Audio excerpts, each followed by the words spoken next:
72 hours, with no one coming. What would happen if you dialed 911 and no one answered? The phone keeps ringing. 5 seconds, 10, 20. You pull it away from your ear and look at the screen, convinced something must be wrong. You try again. Still nothing. It's not a storm. It's not a power outage. There simply isn't anyone left to send. No police officers, no ambulances, no sirens echoing through the streets. For most of us, that idea feels impossible. We grow up believing that help is always just a phone call away. If someone breaks into your house, if your father has a heart attack, if your child is badly hurt, trained professionals will arrive. But what if, for just 72 hours, they couldn't? This isn't a story about zombies or the end of the world. It's about something far more believable.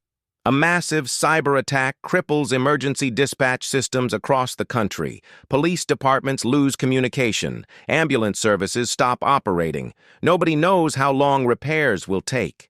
Officials ask people to stay calm.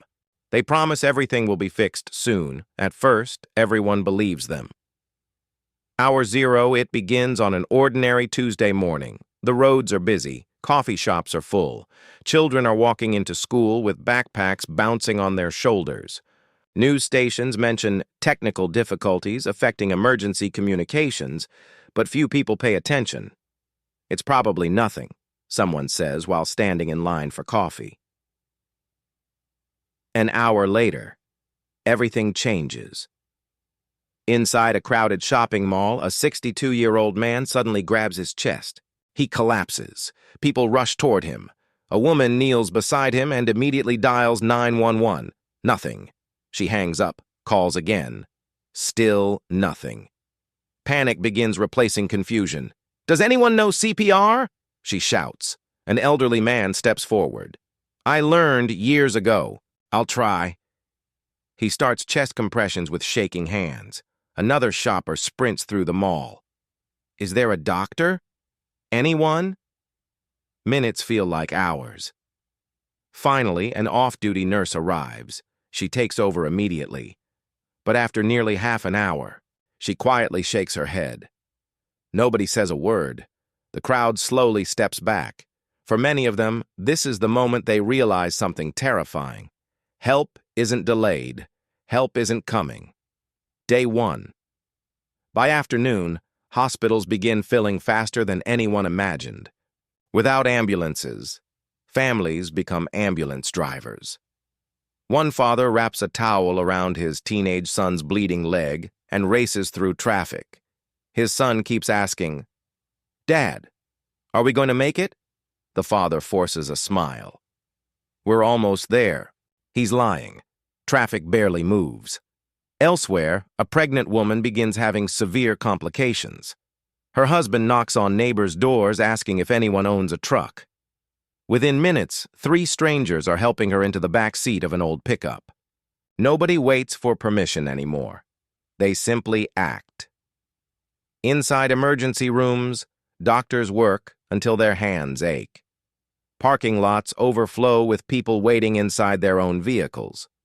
Nurses move from car to car checking patients because there isn't enough space inside. Meanwhile, something quieter begins unfolding across the city. A convenience store owner watches 3 teenagers walk out carrying snacks and drinks. Normally, he'd call the police. Instead, he walks outside. "Guys, just put it back." One teenager laughs. "Who's going to stop us?" They disappear around the corner. By sunset, car break-ins become more common. Small fights become larger ones. People lock their doors before dark, not because they know danger is coming, but because uncertainty has become its own kind of danger. Day 2. The second morning feels different. People no longer expect the system to save them. Parents keep children home, schools close. Many businesses never unlock their doors. Long lines form outside gas stations and pharmacies. Rumors spread faster than facts. Someone claims prisoners have escaped. Another insists armed gangs are taking over neighborhoods. Neither story is true, but fear doesn't need evidence. It only needs silence. Then something unexpected happens. Neighbors begin knocking on each other's doors. Do you have enough drinking water? Does anyone here know first aid?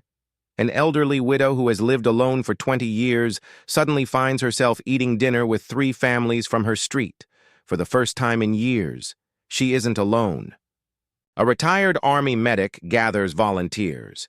Every evening at 6 o'clock, they walk the neighborhood together carrying flashlights, whistles, and first aid bags. No guns, no shouting. Just ordinary people making sure everyone gets through another night. Sometimes safety isn't created by authority. Sometimes it's created by people refusing to abandon each other. The emergencies.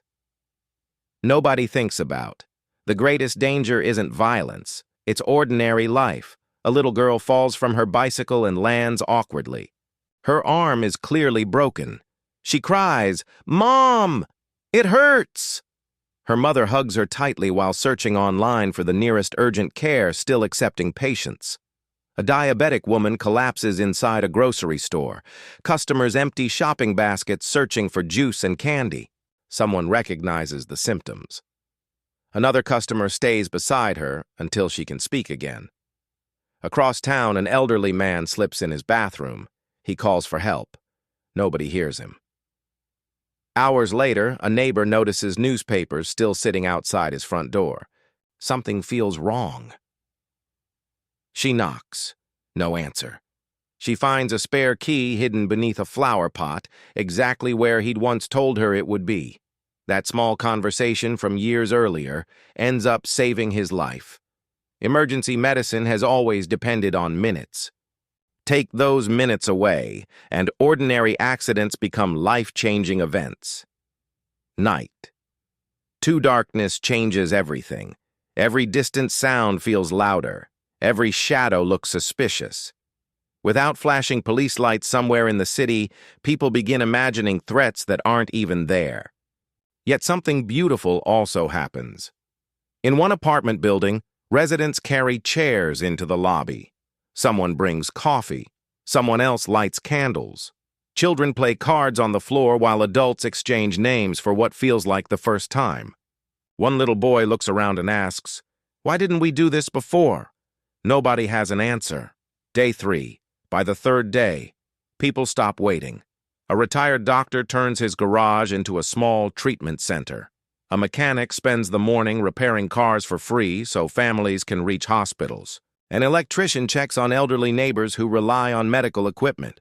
Outside one house, a 12-year-old boy tapes a handwritten sign to the front gate. Need help carrying groceries? Knock here. Nobody asked him to do it. He simply decided someone should. Hardware stores sell out of first aid kits. People watch downloaded CPR tutorials together. Neighborhood group chats become lifelines instead of places to complain about traffic or noisy dogs.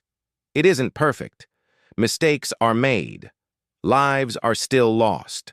But people discover something surprising. Communities are stronger than they realized. The return 72 hours after everything stopped. A distant siren cuts through the morning air. People step outside almost instinctively.